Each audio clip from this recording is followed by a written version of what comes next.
She was just a maid assigned to the vampire king's dying son, the cursed prince everyone feared. While brushing his hair, her fingers found something sharp beneath his scalp, metallic thorns embedded in his skin, glowing with dark magic. What she didn't know, she was the only person in the kingdom who could remove them, and it might kill them both. The scream tore through Bloodmore Castle, like a blade through silk. Leora's hands froze mid-scrub, the stone floor beneath her knees still wet with soap water. Around her, the other servants dropped their brushes and rags, faces draining of color. "It's the prince," whispered old Marta, crossing herself with trembling fingers. "May the gods have mercy." Another scream followed, raw, animal, desperate. It didn't sound like a 14-year-old boy. It sounded like something dying. Leora had only been working at the castle for 3 days, but she'd already learned one rule. When Prince Aidan screamed, everyone ran away from him, not toward him. Everyone except his father. Heavy boots thundered down the corridor above. King Draven's voice boomed through the castle, sharp with barely controlled rage. "Where are the physicians? Get them to the infirmary now." Leora stood slowly, her heart hammering. She'd never seen the prince, few servants had. He was kept isolated in the East Tower, attended only by the bravest or most desperate staff. 3 attendants had quit this month alone. 1 had simply vanished. "Don't even think about it," Marta hissed, grabbing Leora's wrist. "That boy is cursed. Death follows him like a shadow." But Leora had grown up around curses. Her village had burned because of one. She'd survived when others hadn't.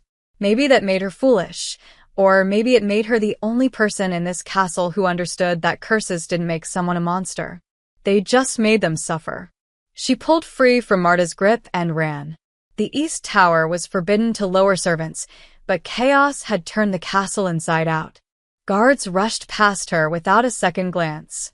She climbed the spiral stairs, following the screams that grew louder with each step, until she reached a set of iron doors thrown wide open.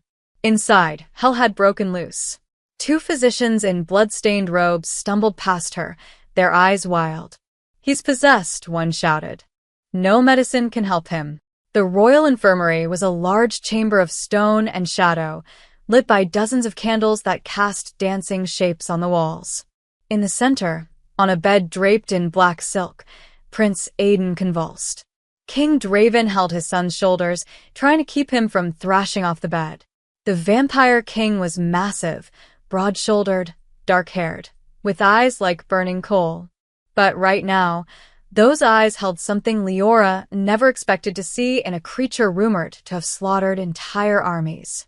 Terror. "Hold him." Draven roared at the remaining physician, an elderly man whose hands shook so badly he could barely hold his instruments. Aidan's back arched impossibly high. Blood dripped from his nose, his ears, trailing down his too pale neck. His fingers clawed at his own scalp, tearing through his long black hair with such violence that his nails left red streaks across his skin. "Make it stop," Aidan sobbed between screams. "Please, father, make it stop." His words dissolved into another shriek that seemed to vibrate in Leora's chest. The elderly physician backed away. "Your Majesty, I cannot. This is beyond my knowledge. The pain's source isn't in his body. It's something else." "Then find someone who can help him." Draven's fangs extended, his vampire nature surfacing in his desperation. The physician fled. Leora found herself stepping forward. Her body moved before her mind could catch up, before fear could root her in place. "Your Majesty." Draven's head snapped toward her, eyes blazing red. "Who are you?" "Leora, sire." I'm one of the new maids." Her voice somehow stayed steady. "Let me try." "Try what?" Draven's laugh was bitter, broken. "Do you have magic? Can you cure curses? Can you do what 20 physicians and 3 witches have failed to do?" Leora looked at Aidan, really looked at him. His face was twisted in agony. Yes, but beneath the pain, he was just a boy. Thin, fragile, with dark circles under his eyes that spoke of years without proper sleep. His fingers were still buried in his hair, scratching, digging, as if trying to rip something out of his own skull. That's when she noticed it. The way he clawed at the same spots. The way his fingers seemed to catch on something beneath the hair. The way certain areas of his scalp appeared slightly raised, uneven. "I can try to ease his pain," Leora said quietly. "If you'll allow me." Draven stared at her for a long moment. Another scream from Aiden made the decision for him. "Do whatever you can," the king's voice cracked. "Please." Leora moved to the bedside. This close, she could see that Aiden's eyes were squeezed shut, tears streaming down his face. His whole body trembled. "My prince," she whispered, gently taking his wrists. "My name is Leora. I'm going to help you." His eyes opened, striking silver blue, exactly like his father's before the red rage took over. They focused on her with desperate hope. "It hurts," he gasped. "My head, something's inside." "I know. Don't fight it right now. Just breathe." She carefully moved his hands away from his scalp. His fingers were bloody, nails broken. She could feel his pulse racing beneath her touch. Too fast, too weak. Slowly, carefully, Leora ran her fingers through his hair. And froze. There, beneath the thick, tangled strands, her fingertips brushed against something that shouldn't exist. Something sharp, metallic, cold. Aiden whimpered at her touch, but didn't pull away. Leora's breath caught as she parted his hair, revealing what no one else had found. Embedded directly into Prince Aiden's scalp, hidden beneath years of hair growth, were dozens of tiny metallic thorns. They jutted from his skin like grotesque piercings, each one carved with symbols that pulsed with a faint, sickly green light. Her blood turned to ice. She knew these symbols. She knew this curse. And she knew exactly who had placed it. "Your Majesty," Leora breathed, her voice barely audible. "I found something." King Draven leaned closer, his eyes widening in horror as he saw what had been torturing his son for 14 years. The Iron Thorn's curse. And it was killing Prince Aiden slowly, one agonizing day at a time. Dawn broke over Bloodmoor Castle, but no light reached the servants' quarters deep in the eastern wing. Leora sat on her narrow cot, staring at her hands. They hadn't stopped shaking since last night. After she'd revealed the thorns, King Draven had erupted, roaring orders, summoning guards, demanding answers no one could give. She'd been escorted away before she could explain what she knew. What she feared she knew. "You're alive." Old Marta stood in the doorway, clutching a bundle of gray fabric. "I'm honestly surprised." "The prince?" Leora asked immediately. Sedated. Finally sleeping, Marta stepped inside, her weathered face grim. "But you've created quite the storm, girl. The king wants you reassigned." Leora's stomach dropped. "He's sending me away?" "Worse," Marta thrust the gray bundle at her, fresh maid's uniforms. "He's making you Prince Aiden's personal attendant. Exclusive care. No one else is to touch him, feed him, or enter his chambers without your presence." The room seemed to tilt. "What? You heard me. Every other servant who's tried to help that boy has either quit or died in accidents." Marta's fingers sketched quotation marks in the air. 3 months ago, a maid named Elise fell down the tower stairs. 2 weeks later, a physician who examined him ate poisoned berries from the garden, berries he'd walked past safely for 20 years. The curse doesn't just hurt the prince. It protects itself. Leora's mouth went dry. "And the king wants me to." "You found what no one else could. You touched him and survived the night." Marta's eyes softened slightly. "Maybe you're different. Or maybe you're just the next victim. Either way, you report to his chambers within the hour." She left before Leora could respond. Prince Aiden's chambers were nothing like Leora expected. She'd imagined luxury, gold and velvet, treasures and tapestries. Instead, the rooms felt like a beautiful prison. Heavy curtains blocked most of the light. Furniture sat untouched, gathering dust. The bed dominated the space, piled with black pillows and blankets that looked like they hadn't been washed in weeks. And everywhere were signs of pain. Claw marks on the bedposts. Torn pillows, leaking feathers. Broken glass swept into corners. Bloodstains on the stone floor that someone had tried and failed to scrub away. This wasn't a prince's bedroom. This was a torture chamber. "He's sleeping," came a deep voice. Liora spun. King Draven stood in the shadowed corner, arms crossed. Without the previous night's panic, he looked even more imposing, tall and broad, with a warrior's build and a killer's eyes. But those eyes were fixed on the bed where his son slept, and the expression in them was purely, painfully human. Love. Fear. Helplessness. "Your Majesty," Liora bowed quickly.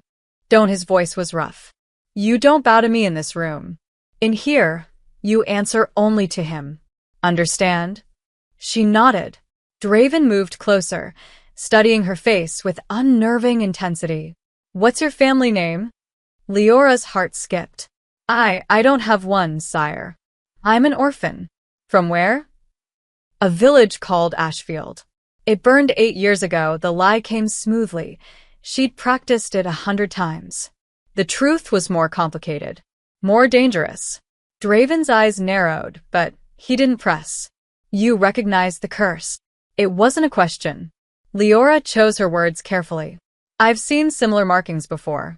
In old books, when I was young. A traveling scholar passed through my village and taught some of us to read." Another lie wrapped around a kernel of truth. "Those thorns have been in his skull since he was an infant," Draven said quietly. "The night someone tried to assassinate him in his crib. The would-be killer was caught and executed, but not before the curse was placed. 14 years and no one, no witch, no healer, no magic user, could find the source of his pain." His jaw clenched. "They were hidden in plain sight." Leora looked at Aiden, sleeping fitfully on the bed. Even in sleep, his fingers twitched toward his scalp, seeking to scratch at the invisible torment. "Can they be removed?" she whispered. "That's what you're going to find out." Draven's voice turned hard. "You'll have access to the castle library, including the forbidden sections. You'll have whatever resources you need. But understand this."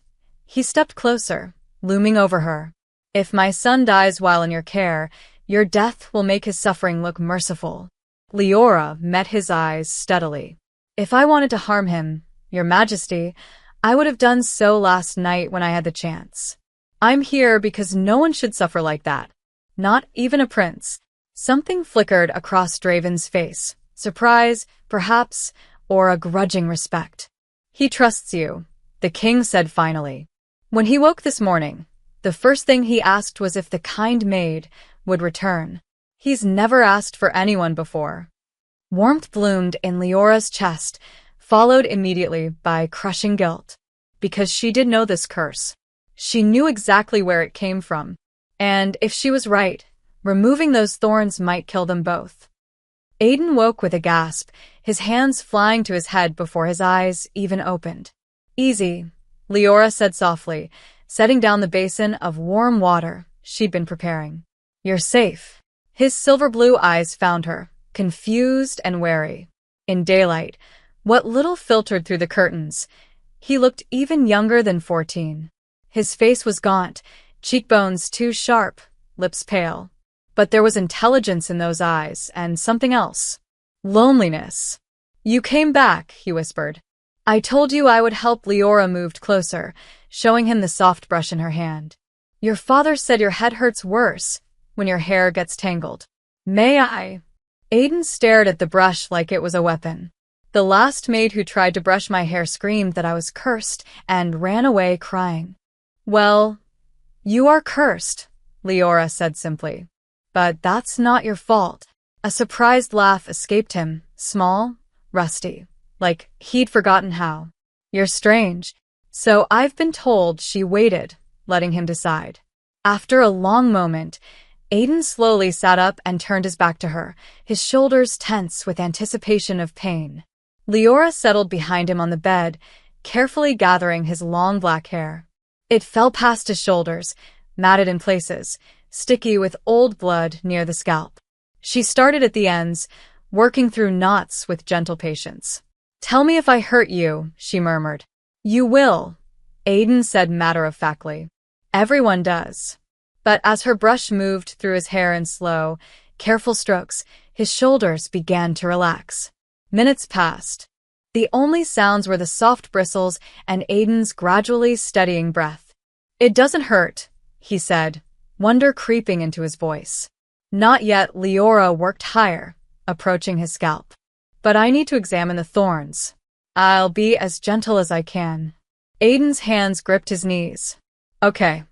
She parted his hair section by section, and each time her fingers brushed his scalp, she felt him flinch. But he didn't pull away.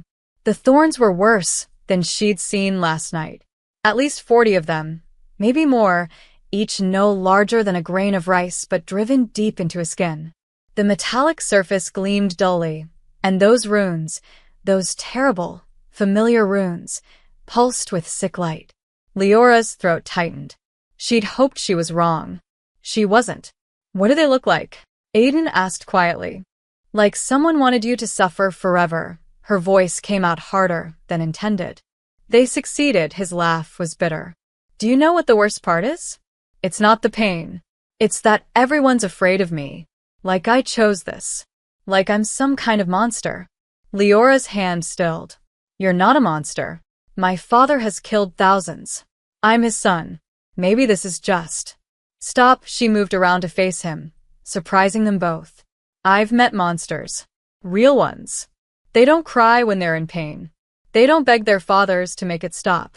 They don't worry about whether their suffering makes them bad people." She held his gaze. "You're just a boy who's been hurt. That's all." Aiden's eyes glistened. For a moment, she thought he might cry. Instead, he looked down at his hands. "The brush helped.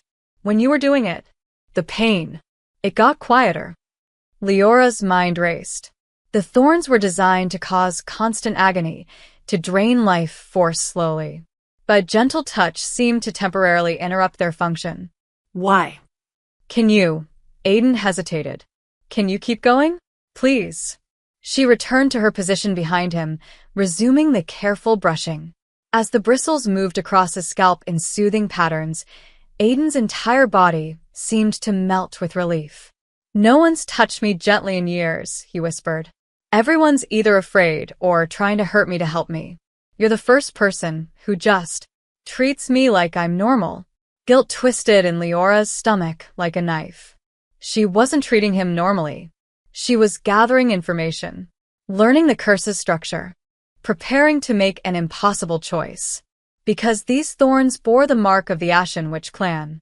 The same clan that had sheltered her after her village burned. The same clan that had taught her to read runes, to recognize dark magic, to survive in a world that wanted her dead. The same clan she'd sworn never to speak of again. "Leora?" Aiden's voice pulled her back. "You got quiet, just concentrating." She worked around a particularly dense cluster of thorns near his crown. "Does it hurt more in certain spots?" "Here," he guided her hand to the base of his skull. "And here his temples. They're spreading. I can feel them growing deeper." Ice flooded Leora's veins. The thorns weren't static. They were alive, burrowing further into his brain over time. In months, maybe weeks, they'd reach something vital. Aiden would die screaming, unless she did something unforgivable. "I need to research," she said, keeping her voice steady. "Your father gave me access to the library. There might be answers in the old text."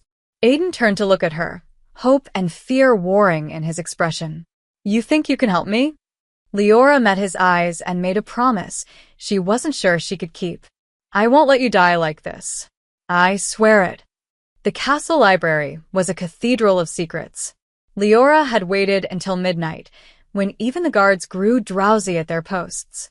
The main library was impressive enough. 3 stories of books and scrolls, ladders on rails, stained glass windows that would dazzle in daylight. But she wasn't here for the main collection. She needed the forbidden section. King Draven's seal hung on a black iron door at the rear of the library, a wax impression marked with his personal crest. But beside it, someone had left a key. A test, perhaps. Or a desperate father's hope that she'd find what his scholars couldn't. Leora's hand trembled as she unlocked the door. The forbidden library was smaller, colder. No windows. The air tasted of old parchment and something else, magic, old and angry, preserved between pages. Shelves lined every wall, packed with volumes bound in leather, metal, and materials she didn't want to identify. She lit 3 candles and began searching. An hour passed. Then 2. Books on curses, hexes, dark rituals. She devoured them all, looking for any mention of iron thorns or embedded runes. Her eyes ached. Her back screamed from hunching over ancient texts. Then she found it. A slim volume bound in gray snakeskin, no title on the spine. She pulled it free, and dust cascaded like a waterfall. Inside, the pages were written in 3 languages: Common, Old Elvish, and Witch script. Witch script. Her old teacher's language. Her hands shook as she translated. The Iron Thorn's Curse, a forbidden technique of the Ashen Witch clan, designed to extract life essence over many years while inflicting maximum suffering. Typically placed on infant targets who cannot resist or report the invasion. The thorns are forged from cursed iron and soul-bound to the caster, growing stronger as the victim weakens. Leora's stomach churned. She forced herself to keep reading. Removal requires breaking the soul bond, which can only be done by someone carrying the same magical signature as the caster.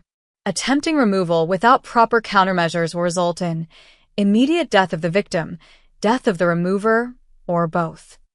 The book slipped from her fingers, hitting the table with a dull thud. Someone carrying the same magical signature. Someone from the Ashen Witch clan. Someone like her. No, Leora whispered to the empty room. No, no, no. But the pieces were falling into place with horrible clarity. The assassination attempt 14 years ago hadn't been just murder, it had been strategic. Plant the curse in the infant prince, let it slowly kill him while draining his power, and when he finally died, the vampire kingdom would be weakened, vulnerable. The Ashen clan must have planned this for years. And now Leora, one of their own, even if she'd fled, was the only person who could undo it.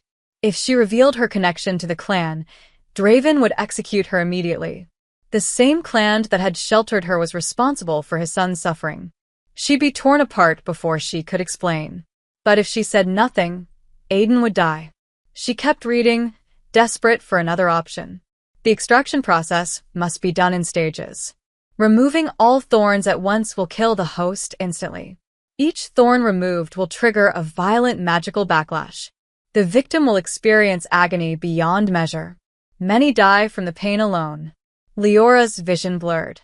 She wiped her eyes angrily. Warning: the curse is designed with a failsafe. If the caster dies before the curse is complete, the thorns will accelerate their growth, completing their work within days rather than years. Therefore, the caster must be found and kept alive until extraction is complete, or the victim is doomed. Her blood turned to ice. The caster, whoever placed this curse on baby Aiden, was still alive somewhere. And if that person died, naturally, accidentally, or by execution, Aiden's death would be guaranteed. What are you doing here? Leora spun, heart hammering. Aiden stood in the doorway, wrapped in a black robe, his face pale and drawn. He'd followed her. You should be sleeping, she said, quickly closing the book. So should you. He moved closer, eyeing the forbidden text spread across the table. What did you find? Aiden. Don't lie to me. His voice was quiet but firm. Everyone lies to me. The physicians lie and say they're trying. My father lies and says I'll get better. The servants lie and say they're not afraid. His silver blue eyes pinned her. You promised to help. That means telling me the truth. Leora stared at this boy, this brave, suffering, impossibly strong boy, and made a decision. Sit down, she said quietly. This is going to be hard to hear. Aiden sat, and Leora told him everything. About the Iron Thorn's curse, about the soul bond requirement, about the caster who had to stay alive. She told him most of the truth, but she didn't tell him about herself, about her connection to the Ashen clan, about the fact that she might be his only chance at survival or his ultimate destruction. When she finished, Aiden was silent for a long moment. So someone out there wants me dead, he finally said. And they've been killing me slowly for my entire life. Yes. And if we find them and they die, I die faster. Yes. Aiden laughed, a sharp, broken sound. That's brilliant, actually. Evil, but brilliant. Then he looked at her with those two old eyes and asked the question she'd been dreading. Can you save me? Leora met his gaze and spoke the most dangerous truth of all. I can try. The royal court hall was designed to intimidate. Massive stone pillars rose like ancient trees, supporting a ceiling painted with vampire conquest scenes. Battles won, enemies crushed, kingdoms claimed. At the far end, King Draven sat on his obsidian throne, radiating controlled fury. Leora stood in the shadows behind a pillar where servants belonged. She shouldn't be here at all, but Aiden had insisted. After 4 days of her care, he'd grown strong enough to attempt his first public appearance in months. It was a mistake. She could feel it in her bones. The southern border reports increased bandit activity, announced Lord Corvus, the king's military advisor. They're organized. Well-armed. This isn't random violence. Then crush them, Draven said coldly. I don't summon my council to hear about problems. I summon you to present solutions. The dozen nobles assembled in the hall shifted uncomfortably. These were ancient vampires, each centuries old, each powerful enough to level a village. But before their king, they were children being scolded. Aiden sat in a smaller throne beside his father, trying to look composed. But Leora could see the tension in his shoulders, the way his fingers gripped the armrest too tightly. She'd spent the morning carefully brushing his hair, hiding the thorns beneath artful styling. He'd taken 3 different pain tonics just to get out of bed. He was barely holding on. Your Majesty, spoke Lady Thorne, her voice like silk over steel. Perhaps we should discuss the succession question. The prince's condition raises concerns about the kingdom's future stability. The temperature in the hall seemed to drop 10 degrees. Careful, Draven said softly, dangerously. Very careful with your next words. I mean no disrespect, Your Majesty. But the court has noticed Prince Aiden's absence from public duties. There are rumors. The prince is here now, Draven's eyes blazed red. He is my heir. That is not a discussion. That is a fact. Aiden's face had gone white. Leora could see his breathing quicken, shallow and panicked. No, she thought desperately. Not here. Not now. Father, Aiden said quietly. Perhaps Lady Thorne has a point. I haven't been reliable. You are my son. You are enough. But I'm not. The words burst from Aiden before he could stop them. I can barely get through a day without. He stopped. His hand flew to his temple. Leora's heart sank. Aiden. Draven leaned forward. I'm fine, but Aiden's voice was strained. The thorns were activating, she realized. The stress, the crowd, the pressure, it was triggering them. Perhaps the prince should rest, Lord Corvus suggested diplomatically. I said I'm fine. Aiden tried to stand and stumbled. Draven caught him instantly. Council dismissed. Now. Your Majesty, we still have. Get out. The nobles fled like shadows, robes billowing. But they weren't fast enough. They saw what happened next.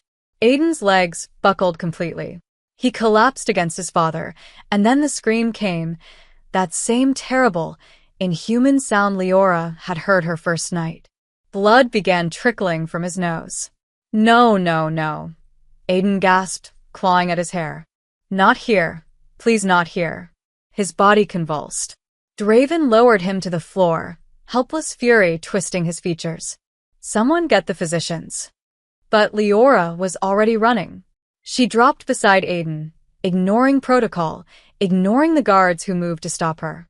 Aiden, look at me, she commanded. His eyes were wild with pain, unfocused. More blood dripped from his ears now. The thorns were trying to kill him. She was certain of it. They sensed he was getting stronger under her care, and they were fighting back. The curse was alive. It was learning. You're stronger than this, Leora said firmly, gripping his hand. Remember What we practiced. Breathe through it. Can't hurts, father, please. Aiden's back arched, his spine bending at an unnatural angle. Draven's face was a mask of anguish. What's happening to him? The curse is accelerating. Leora met the king's eyes. The thorns are spreading toward his spine. I saw it this morning when I brushed his hair. We're running out of time. Then remove them. Draven roared. If I remove them all at once, he dies. And if you don't, he dies anyway. The king's voice cracked. Look at him. Aiden was seizing now, foam flecking his lips, his eyes rolling back. His fingers bled where he'd torn his own scalp trying to rip the thorns out. Around them, guards whispered prayers. Some made warding signs. To them, the prince wasn't suffering, he was possessed. Cursed. Damned. Leora made a decision that would change everything. I can remove one, she said. Just one, experimentally. Tonight. But not here, and not with an audience. If it works, we'll know the others can be extracted. If it doesn't, she didn't finish. Draven stared at her for a long moment. Then he nodded once, sharp and final. Save him, the vampire king commanded. Whatever it costs. Leora looked down at Aiden, still convulsing in his father's arms, and knew the cost would be higher than Draven could imagine. Because tonight she would have to use witch magic. And if anyone discovered what she truly was, they'd both burn. The Garden of Remembrance had been forgotten by almost everyone. Tucked behind the castle's eastern wall, overgrown with wild roses and night-blooming jasmine, it was where the royal family once buried their beloved dead. Now it was just a peaceful ruin, crumbling stone benches, a broken fountain, statues worn smooth by centuries of rain. Leora had discovered it on her second day. Now, as she guided Aiden through the tangled paths, she understood why it called to her. It was the only place in the castle that felt alive. Careful, she murmured, holding back a branch heavy with white flowers.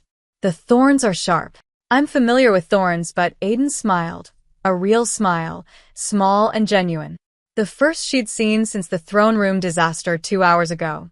He'd been carried back to his chambers unconscious, blood crusted on his face, his body limp as death. The physicians had declared him lost. Even Draven had looked ready to give up. But Aiden had woken at sunset, weak but alive, and his first words were, I want to see this guy. So here they were, breaking every rule. A cursed prince and a secret witch, walking through dead gardens in the moonlight. The stars are different than I remember, Aiden said softly, tilting his face upward. Brighter. When was the last time you saw them? Years. 3? 4. He sank onto a stone bench, exhausted from the short walk. I used to sneak out when I was younger, before the pain got so bad I couldn't leave my bed without screaming. Leora sat beside him, maintaining a careful distance. What were you like? Before? Aiden was quiet for a moment. Loud. Reckless. I drove my tutors insane, asking questions about everything. I wanted to explore the kingdom, learn sword fighting, study in the great libraries of the South. His voice dropped. I wanted to be someone who mattered. You do matter. I'm a dying prince who can't even attend his own court sessions without collapsing. The bitterness in his voice was sharp as broken glass.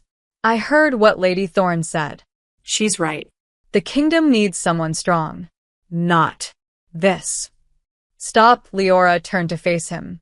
You survived 14 years of constant torture.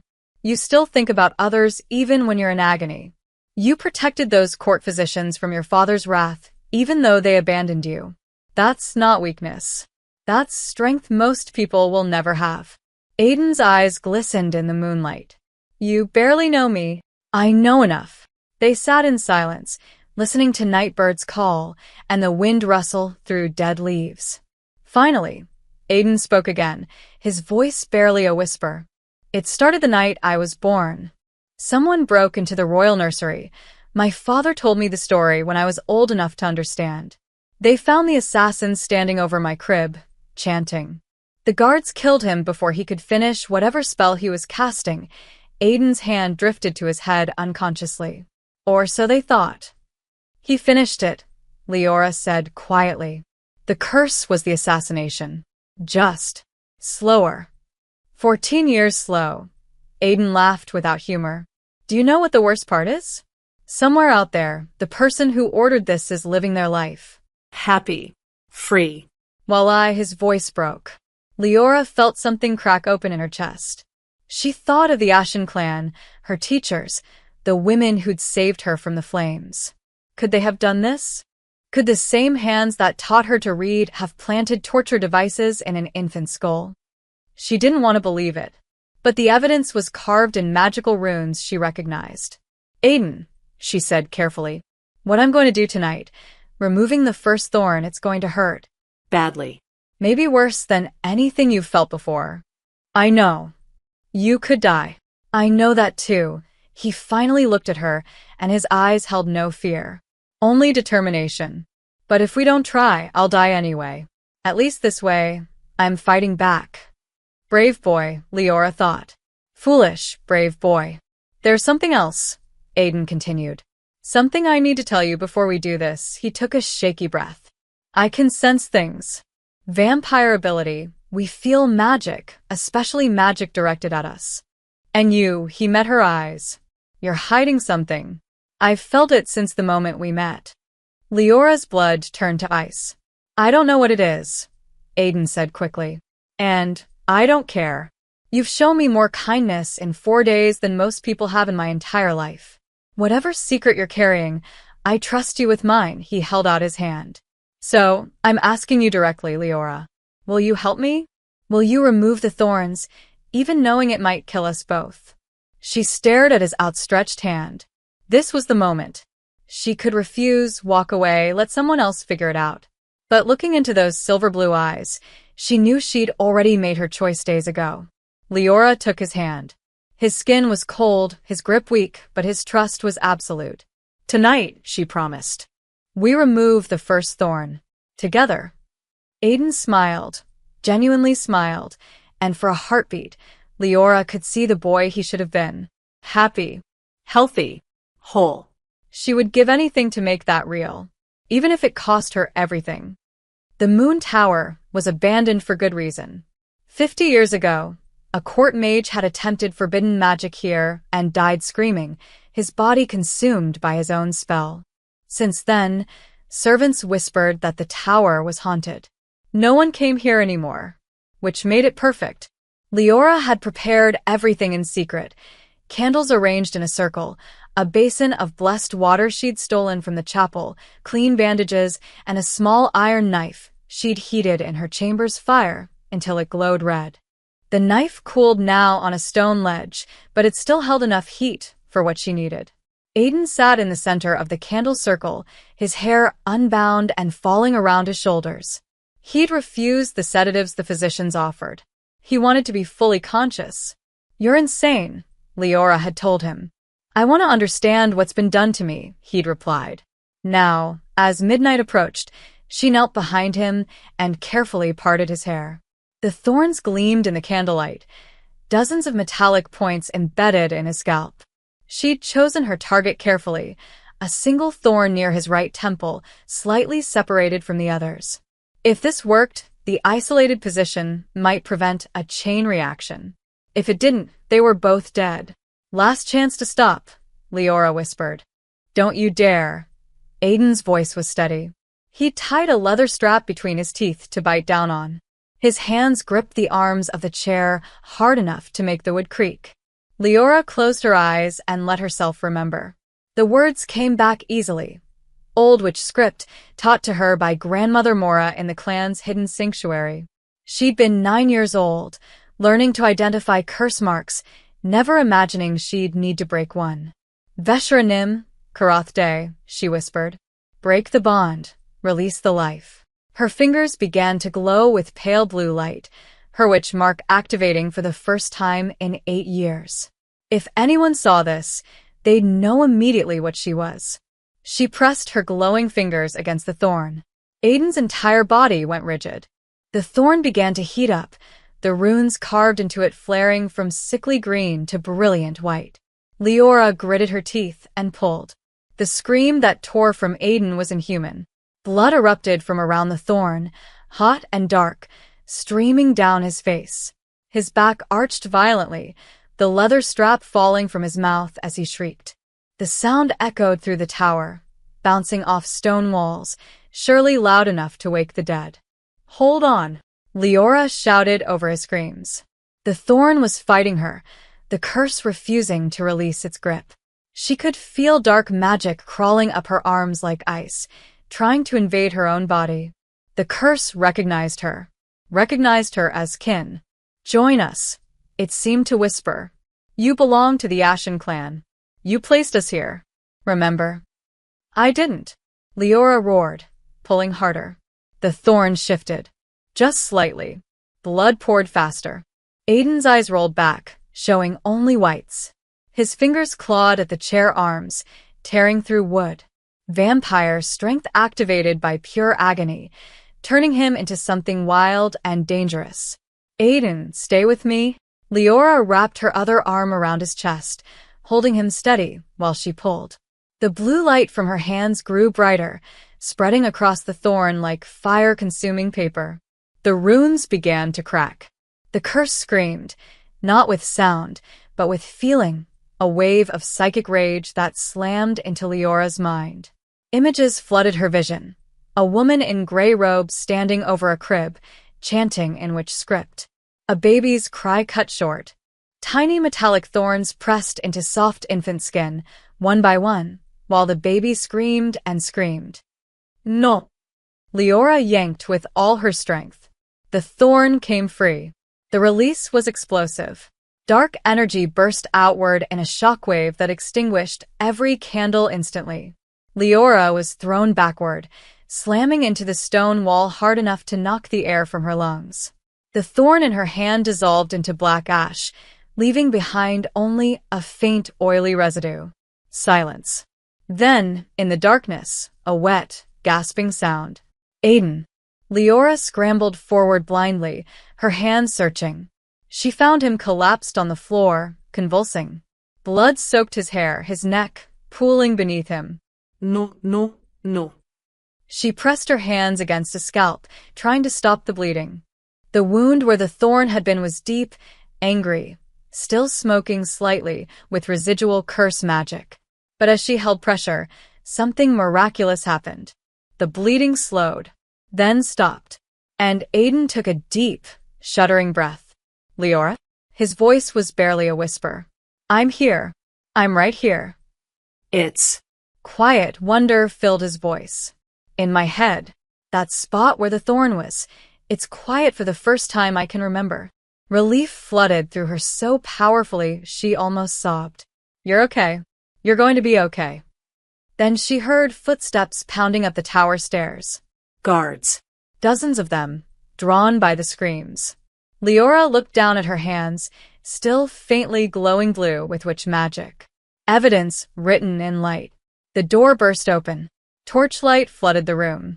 And there stood King Draven, flanked by 6 royal guards, staring at his blood-soaked son and the glowing girl cradling his head. "Witchcraft," one of the guards breathed, drawing his sword. Leora met Draven's eyes and saw her death written there. The execution square was already being prepared. From her cell window, barely a slit in the stone, Leora could see servants setting up the platform. The wooden stake. The bundles of kindling stacked like offerings to an angry god. They were going to burn her at dawn. "Drink this." Leora turned. Old Marta stood at the cell door, holding a cup of water through the bars. Her weathered face was creased with worry, but not fear. Not disgust. "You knew," Leora said quietly. "Didn't you?" "I suspected." Marta pushed the cup closer.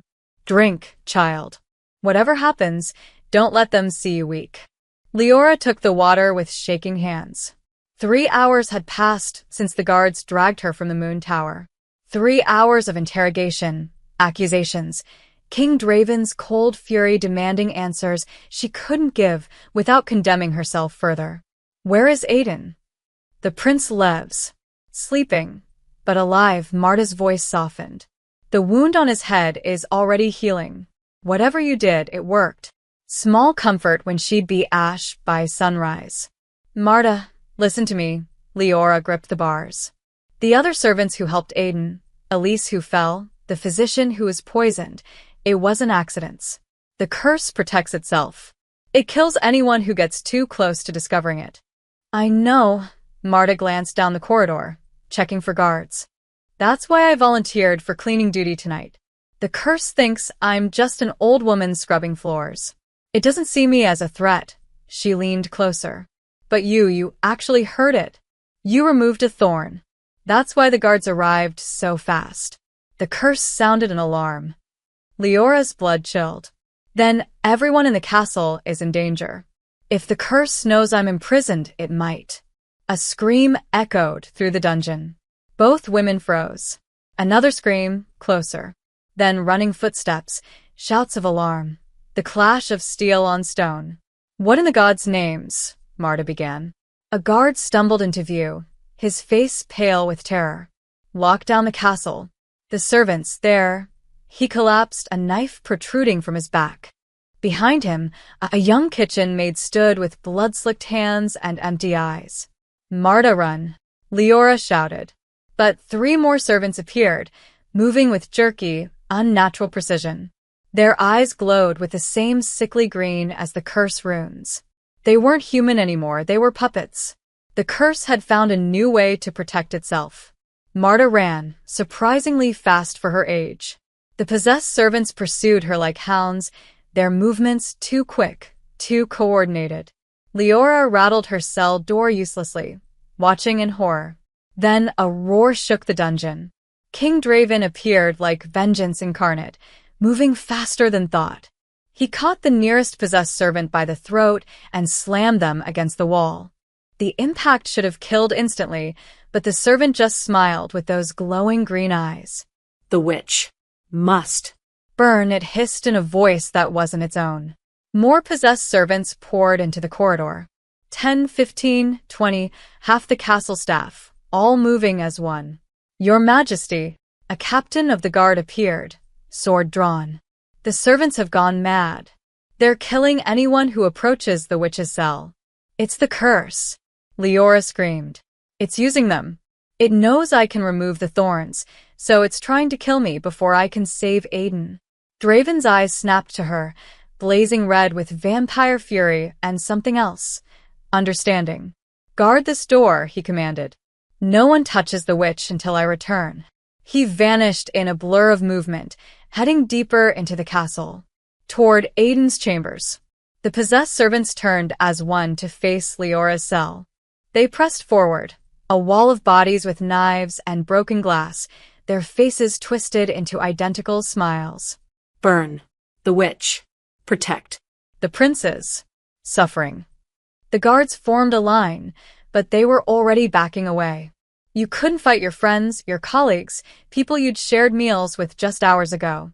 One guard's sword hand trembled. I can't. That's my brother. His brother lunged with a shard of mirror, aiming for his throat. Blood sprayed. The corridor descended into chaos. Screams. Steel on flesh. The possessed had no fear, no hesitation. They died and kept coming, climbing over the fallen bodies of their own. Leora pressed herself against the back of her cell, helpless. This was her fault. She'd hurt the curse, and now innocent people were dying because of it. Enough. The voice cut through the carnage like a blade. Prince Aiden stood at the corridor entrance, swaying on his feet, still in his blood-stained night clothes. His father stood beside him, supporting him. The possessed servants froze. Aiden stepped forward, his silver-blue eyes fierce despite his weakness. I am Prince Aiden of House Bloodmore, and I command you, stop. The servants' green eyes flickered. Their bodies shook, fighting the curse's control. You are my people, Aiden continued, his voice stronger now. And I will not let this curse use you. I will not let it kill you to protect itself. You are more valuable than my pain, more important than my life. One by one, the possessed servants collapsed unconscious. The green light faded from their eyes. The curse had retreated. Aiden turned to face his father and spoke words that changed everything. Free her. The witch is the only one who can save me. And if saving me means accepting help from someone you fear, he looked at Leora with absolute trust. Then, that's what a true king would do. Draven stared at his son for a long moment. Then, he drew the cell key from his belt. The war room smelled of old leather and older blood. Leora stood before King Draven's desk, still wearing her torn, blood-stained clothes from the dungeon. The cell key had freed her body, but not her fate. Around them, maps of the kingdom covered the walls. Territories, borders, enemy positions marked in red ink like wounds. Aiden sat nearby, wrapped in a blanket despite the warm room. He'd insisted on being present, though he could barely keep his eyes open.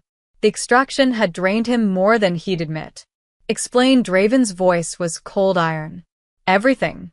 No more half-truths. Leora took a breath. This was it. The moment where her secrets would either save her or condemn her. My name is Leora Ashfeld. 8 years ago, my village was attacked by raiders.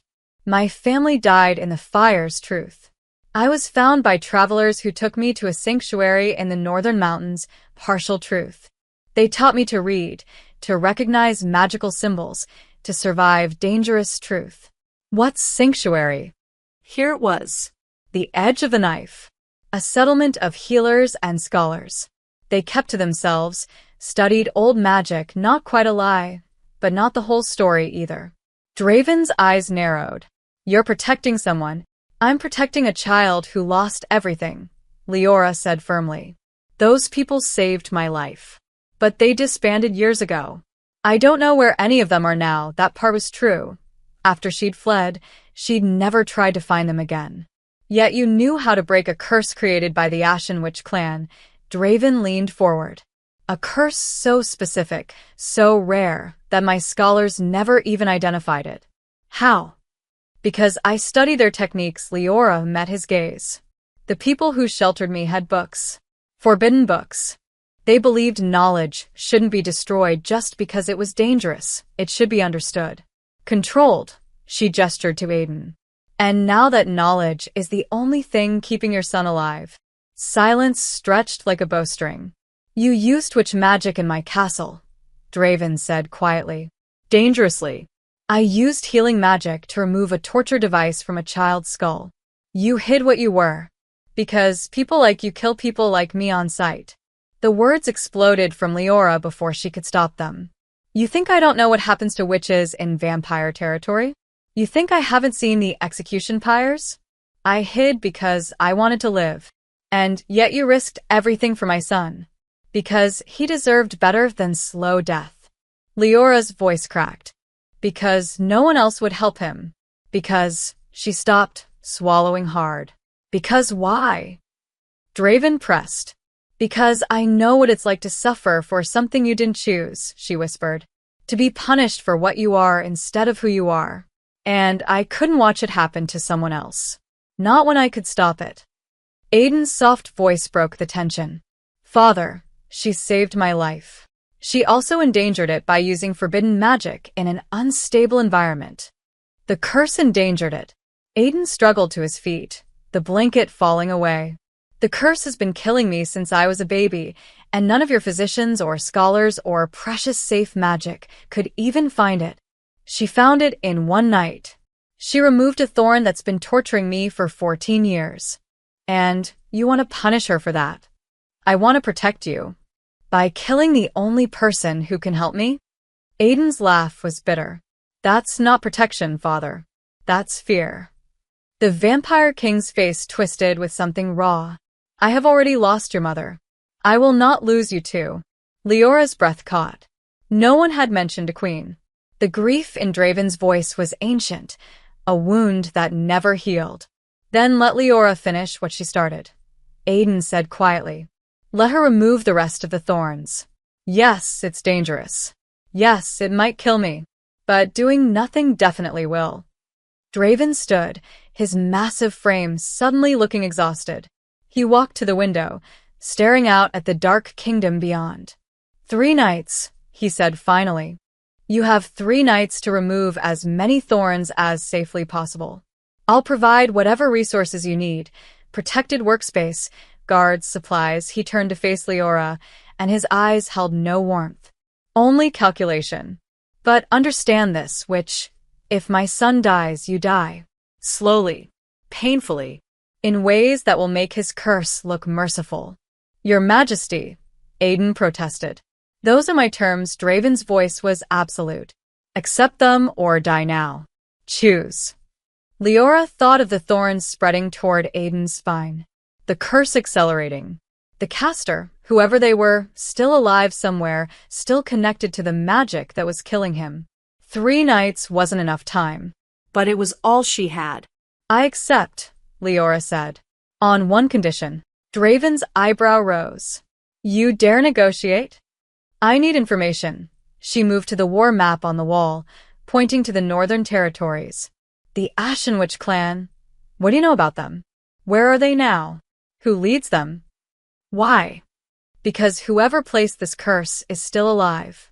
The book said if the caster dies, the curse accelerates and completes within days. She looked at Draven. We need to find them and keep them alive until every thorn is removed. Otherwise, Aiden dies no matter what I do. Draven's expression darkened. The Ashen clan camps near the border of the Blackwood Forest. They've been unusually active lately. My scouts report troop movements. Leora's blood ran cold. How many? 500 witches. Maybe more. Draven's finger traced a line on the map. They're marching toward our border. They'll reach it in 9 days. 9 days. 3 nights to remove the thorns. 6 days before an army of witches arrived. And Leora still didn't know who had cursed Aiden, or why. Then we have no time to waste, she said, turning to Aiden. Rest tonight. Tomorrow night, we remove 3 more thorns. 3? Aiden's eyes widened. You said. I know what I said. But we don't have the luxury of caution anymore. She met his gaze. Can you handle it? Aiden straightened despite his exhaustion. Yes. Draven looked between them. This witch girl and his dying son, bound by trust he didn't understand. 3 nights, he repeated. Make them count. The border watchtower stood like a broken tooth against the gray dawn sky. Captain Vex lowered his spyglass, his face grim. Your Majesty, you need to see this. King Draven took the glass and peered north toward the Blackwood Forest. What he saw made his blood, already cold, turn to ice. The Ashen Witch clan wasn't marching anymore. They were preparing for siege. Hundreds of gray tents dotted the landscape like grave markers. Campfires burned in precise formations, ritual circles. Draven realized. The magic. And in the center of it all, a massive pavilion flew, a banner he recognized, a silver tree on black cloth. The mark of the Coven Mother. They're 3 days ahead of schedule, Vex said quietly. They forced march through the night. Whatever they want it badly. Draven's jaw clenched. Send word to the capital. Full military mobilization. I want every vampire soldier armed and ready within 2 days. That will leave the southern border exposed. I don't care. If the Ashen clan breaks through here, there won't be a southern border to protect. He handed back the spyglass. Double the watch. I want to know if a single leaf crosses that border. As Vex hurried away, Draven stared at the distant army. 500 witches. Maybe more, hidden by illusion magic. Each one trained in combat spells, cursecraft, death magic. And somewhere among them, the person who had tortured his son for 14 years. The person Leora said they needed to keep alive. It made him want to burn the entire forest to ash. Back at the castle, Leora was studying the thorn she'd removed, or what remained of it. The ash had reformed slightly overnight, taking on a crystalline structure. Under candlelight, she could see tiny runes still pulsing within it, though their power was fading. Fascinating, isn't it? Leora jumped. An elderly woman stood in the doorway of her new workshop, a converted storage room Draven had cleared for her research. The woman wore scholar's robes and carried herself with the confidence of someone who'd forgotten more than most people learned. I'm sorry, who? Magistra Yenna. Royal historian and very bored archivist, the old woman shuffled closer, eyeing the thorn ash with interest. I heard we had a real curse breaker in the castle. Thought I'd introduce myself before you get yourself killed. That's encouraging. I'm old. I don't waste time on encouragement. Yenna produced a magnifying lens and peered at the ash. Iron Thorn's curse. Haven't seen one of these in 40 years. Nasty work. The Ashen clan used to specialize in them during the Witch Wars. Leora's heart raced. You know about the Ashen clan? Child, I've lived through 3 wars and 2 plagues. I know about everyone, Yenna straightened, her sharp eyes fixing on Leora. I also know you're connected to them somehow. Don't bother denying it. No one recognizes Ashen curse work unless they've been taught by them. Leora's mouth went dry. Relax. I'm not going to tell the king, Yenna waved dismissively. Draven's many things, but he's not stupid. He knows you're the only chance his son has. Your secrets are safe as long as you're useful, she paused. After that, well, I'd suggest having an escape plan. I'm not going to abandon Aiden, even if it means dying with him. Leora met the old woman's gaze steadily. Yes. Yenna studied her for a long moment, then nodded. Good. Because what you're attempting is likely impossible, and you'll need that kind of foolish dedication to even have a chance. You're really not good at encouragement. No, but I'm excellent at research. Yenna pulled a thick book from her robes. How it had fit there, Leora couldn't guess. I've been digging through the restricted archives. Found something interesting about the night Prince Aiden was cursed. She opened the book to a page marked with red ribbon. A report, written in hasty script. The assassin was caught in the nursery, chanting over the prince's crib. Identity unknown. Face scarred beyond recognition. Carried no identification. Spoke only one phrase before execution. The debt must be paid in blood, and years refused to name who sent them. Died laughing. The debt must be paid, Leora repeated. What debt? That's the question, isn't it? Yenna flipped to another page. I cross-referenced every conflict between House Bloodmore and the Ashen clan for the past century. Found dozens of skirmishes, 3 major battles, countless minor grievances. But nothing that would justify cursing an infant. Unless it wasn't about Aiden specifically, Leora said slowly. What if the curse was meant for Draven? Punishment through his child's suffering? Possible. But there's another option. Yenna's finger traced a line in the report. What if the Ashen clan believes House Bloodmore has something that belongs to them? Something worth waging war over. The pieces clicked together in Leora's mind with horrible clarity. The assassination wasn't about killing Aiden, she breathed. It was about creating leverage. Plant the curse, let it slowly drain his power, and then demand its return in exchange for the cure, Yenna finished. Except something went wrong. The assassin died before delivering the demands. The clan waited for the prince to die naturally, but he didn't. He survived far longer than they expected. Because he's stronger than they anticipated, Leora looked at the thorn ash with new understanding. The curse was designed for a normal vampire child. But Aiden has his father's bloodline, ancient, powerful. He's been fighting the curse every day, slowing its progress through sheer will. And now the clan is getting desperate. Yenna's voice was grave. They're marching to war not to attack, but to reclaim whatever they think we have. Before Prince Aiden dies, and their leverage disappears. A knock at the door made them both turn. A messenger, pale-faced and breathless. The king requests your presence immediately. Both of you.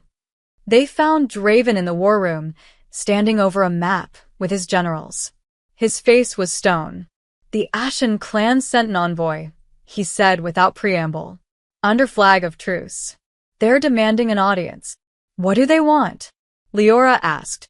Draven's eyes were cold fire. They want the Heartstone of Ashenmoor. An artifact my grandfather supposedly stole from them 60 years ago during a raid.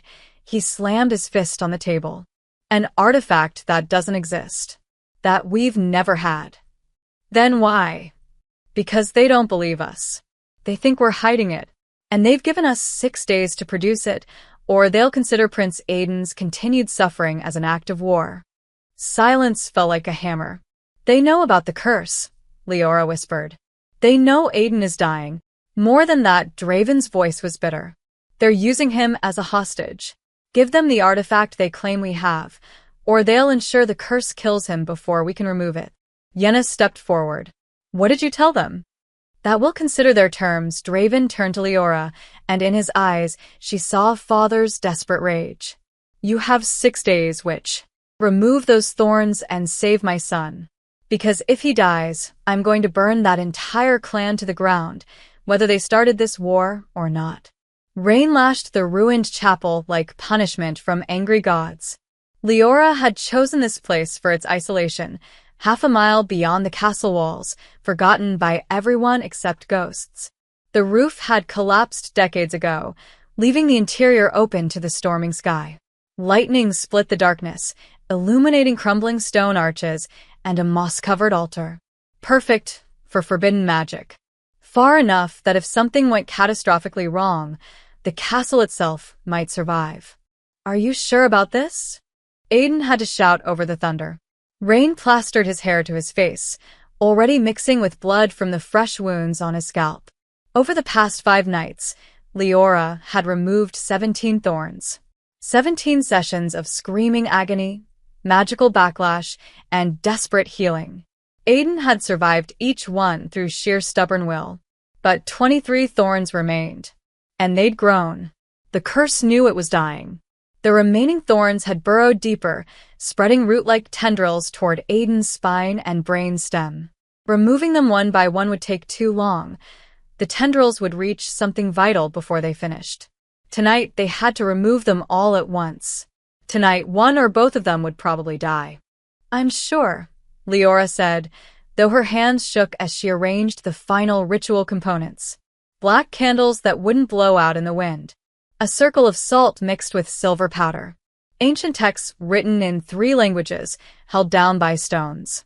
And in the center of it all, Aiden knelt on the wet stone floor, shirtless, his back covered in the intricate runes Leora had spent hours painting. Counter-curse symbols. Binding magic. Every protection spell she could remember from her childhood training. It wouldn't be enough. She knew that. But she had to try. If this doesn't work, Aiden began. It will work. Leora, he caught her wrist, his grip weak but insistent. If I don't survive, I need you to promise me something. Don't. Promise me you'll run. Before my father's grief turns to rage. Before the Ashen clan attacks. Just disappear. Live, his silver blue eyes were fierce in the lightning flash. You've given me more kindness in 2 weeks than I had in 14 years. That's enough. That's more than enough. Leora knelt before him, taking his face in her hands. You listen to me, Aiden Bloodmore. You are not dying tonight. You're going to survive this, and then you're going to be the king this broken kingdom needs. A king who leads with compassion instead of fear. Who remembers what suffering feels like and protects others from it. Her voice broke. So, don't you dare give up. He smiled, tired, genuine, heartbreakingly young. You have more faith in me than I do. Then borrow mine. Thunder crashed directly overhead, shaking the ruins. The storm was reaching its peak. Midnight approached, the threshold hour when magic ran strongest. It's time, Leora said. Aiden moved to the center of the circle and lay face down on the altar stone. His hands gripped the edges, knuckles white. Every muscle in his body was tense. Leora began the incantation. The words came from deep memory, from lessons taught by Grandmother Mora in candlelit rooms while other children slept. Words of unbinding, of severance, of breaking bonds that should never have been forged. Her hands began to glow, brighter than ever before, blue light intense enough to rival the lightning. She pressed them to Aiden's scalp, fingers finding the clusters of thorns, and pulled. Aiden's scream tore through the storm. All 23 thorns resisted at once, the curse fighting with everything it had. Dark magic exploded outward in waves, slamming into Leora's protective circle. The salt line held, barely, crackling with conflicting energies. Blood poured from Aiden's head, soaking the altar, running in rivulets across ancient stone. His body convulsed, back arching impossibly high. The runes Leora had painted on his skin began to glow, absorbing some of the curse's backlash. But not enough. The curse lashed out, seeking revenge. Dark tendrils of magic wrapped around Leora's arms, trying to invade her body, to stop her heart, to punish her for this betrayal. Because the curse did recognize her. It knew her magical signature. It remembered the hands that had taught her, the same hands that might have crafted this torture. You are one of us, the curse whispered in her mind. You cannot destroy your own blood's work without paying the price. Watch me, Leora roared. She channeled every scrap of magic she possessed into her hands, burning through her own life force if necessary. The blue light turned white hot. The thorns began to crack, their runes shattering one by one. Aiden was barely conscious now, his screams reduced to whimpers. Blood ran from his nose, his ears, his eyes. He was dying. Leora made a choice. She opened herself to the curse completely, dropping her defenses. The dark magic rushed in like a flood, seeking her heart. But instead of killing her, she trapped it, pulling it into herself, absorbing the curse's malevolent energy. The pain was indescribable. Every nerve in her body ignited. She felt the curse trying to embed itself in her own skull, to create new thorns, to start the cycle again. But she didn't let go of Aiden. With a final surge of power, the last thorn came free. The release was cataclysmic. Energy exploded outward, shattering what remained of the chapel's walls. The protective circle burned away to nothing. Both Aiden and Leora were thrown backward by the shockwave. Leora hit the ground hard, her vision going black. She could feel the curse still writhing inside her, poisoning her blood, trying to kill her from within. Worth it, she thought as consciousness slipped away. He's free. The last thing she heard was Aiden screaming her name. Then nothing. Dawn broke over the ruins. Aiden woke slowly, every muscle aching. He was lying in mud and rainwater, the storm having passed. His head felt strange, empty, quiet. The pain was gone, completely gone. He sat up, gasping, hands flying to his scalp. His fingers found healing wounds, 23 small holes already beginning to close. But no thorns, no curse metal. No magical torture de vices. Just skin, just scars, just freedom. Leora? His voice was hoarse. She lay a few feet away, perfectly still. Her skin was gray, her lips blue, not breathing. No, no, no, no. Aiden crawled to her, pressing his ear to her chest. A heartbeat. Faint, irregular, but there. She'd absorbed the curse to save him. It was killing her now, just as it had killed him slowly, for 14 years. I won't let you die for me, Aiden whispered. Power stirred within him, his vampire abilities, no longer suppressed by the curse. They'd been growing all along, trapped behind the thorns. Now, they were free, and they were enormous.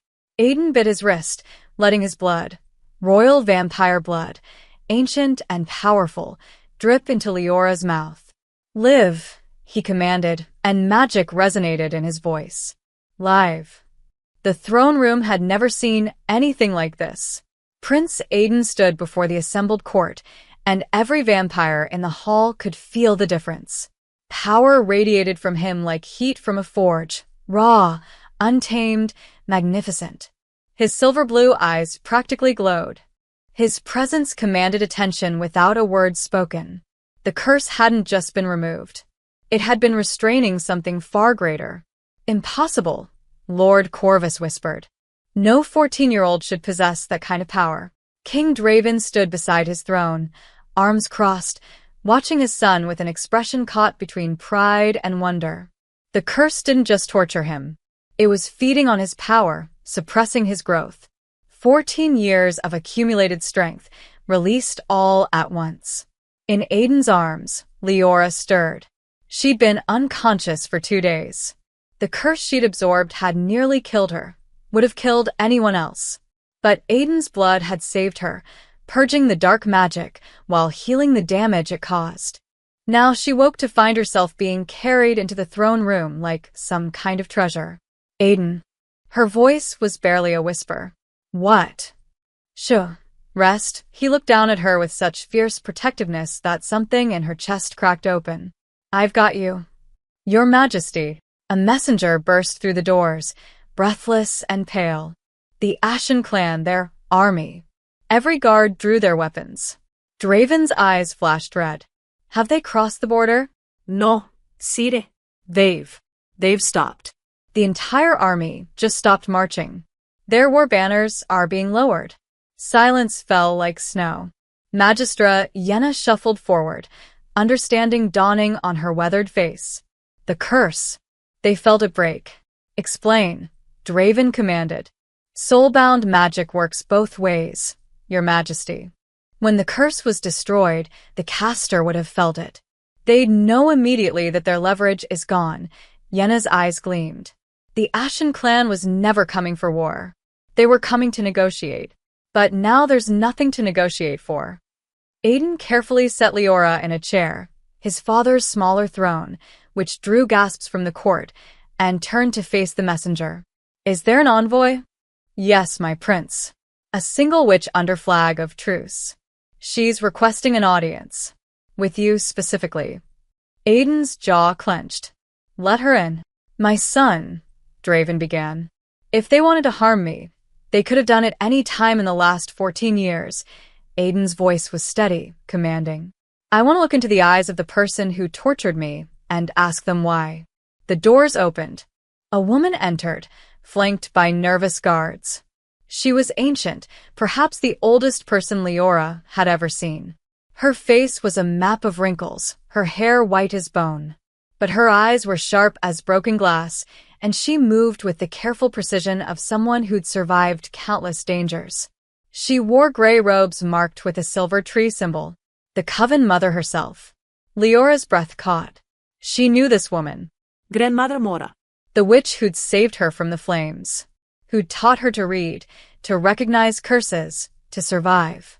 The woman who might have ordered an infant prince tortured. Mora's eyes found Leora, and something flickered across her face. Surprise, relief, guilt. Grandmother? Leora whispered. Every head in the room turned to stare at her. You know her?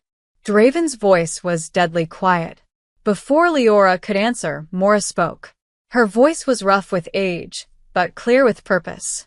I came to confess, she said simply, and to beg forgiveness for a crime I did not commit, but failed to prevent. You cursed my son, Draven growled. No. But one of my clan did, against my orders. Against everything we stand for. Mora's hands trembled, with age or emotion. Leora couldn't tell. 14 years ago, a witch named Kessa lost her daughter in a vampire raid. Your raid, King Draven. Your soldiers burned her village searching for the Heartstone, an artifact we'd hidden from you because it was sacred to us, not stolen. Draven's face went stone still. Kessa went mad with grief, Mora continued. She swore revenge. We thought she'd let it go, but she sneaked into your castle, cursed your infant son, and returned before we knew what she'd done. By the time we discovered it, she'd already been executed by your guards. The curse was activated, spreading with no way to communicate with you. No way to undo it without risking the prince's life. So you did nothing? Aiden's voice cut like a blade. We did everything we could. We searched for a cure for years.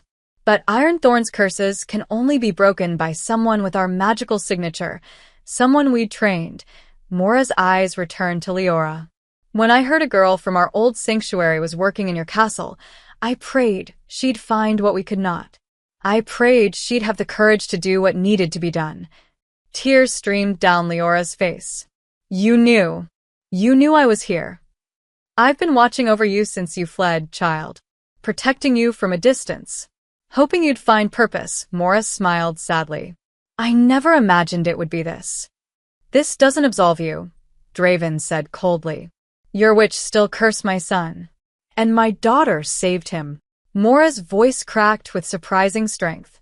Leora risked everything, her life, her secrets, her future, to undo the damage. The debt is paid, King Draven. In blood and courage and love. Aiden stepped forward. The Heartstone. Do you still want it? We want peace, Mora said simply. The Heartstone was never worth a child's suffering. Nothing is. Let's leave it buried with the past. Aiden looked at his father. End this. The cycle of revenge, of raids and curses and war. End it now. For a long moment, Draven said nothing. Then slowly he knelt. The entire court gasped. The Vampire King knelt before his 14-year-old son and bowed his head. You are wiser than I ever was, Draven said quietly. The kingdom is yours when you're ready. And when that day comes, you'll be the king I never could be. Aiden helped his father stand, then turned to Mora. Tell your clan the war is over. No more raids. No more revenge. We start fresh. Mora bowed deeply. You have my word, young king. As she turned to leave, Leora called out. Grandmother? Mora paused. Thank you. For saving me. For teaching me. For everything. The old witch's smile was warm as summer sun. Thank you, child. For saving yourself. That was always the hardest part. Then she was gone. That night, Leora found Aiden in the Garden of Remembrance, sitting on their bench beneath the stars. Couldn't sleep, she asked. Don't need to. The curse kept me exhausted. Now I feel like I could stay awake for days. He looked at her, his expression soft. How are you feeling? Like I absorbed a curse and almost died. She sat beside him. So normal. He laughed, genuine and unrestrained. The sound of a boy who'd forgotten how to be young finally remembering. What happens now? Leora asked. Now we rebuild. The kingdom, ourselves, everything. Aiden took her hand. And you stay. As my advisor, my friend, my family. If you want to. Leora squeezed his fingers. Where else would I go? They sat in comfortable silence, watching stars will overhead. Two broken people made whole by courage and sacrifice and trust. In the distance, the Ashen clan's army began its march home.